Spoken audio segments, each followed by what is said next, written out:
হয়? 3 3 12 36। এখন এই উত্তর দিয়ে 3 দিয়ে আবার এই ভগ্নাংশটাকে কি করব? উপর নিচে গুণ করব।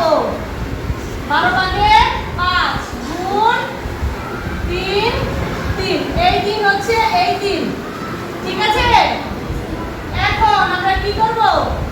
3 12 36 3 5 15। এখন দেখো 36 ভাগের 28 36 ভাগের 15। ঠিক আছে? 36 ভাগের 28 36 ভাগের 15। এখন বলো তো, যদি দুইটা বা তিনটা যতগুলো ভগ্নাংশ থাকে হর যদি একই হয়, হর কি?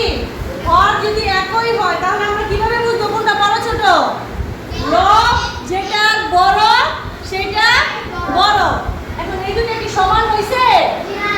হয় না। এখানে হচ্ছে 36 ভাগের 28 আর এখানে হচ্ছে 36 ভাগের 15। তার মানে লব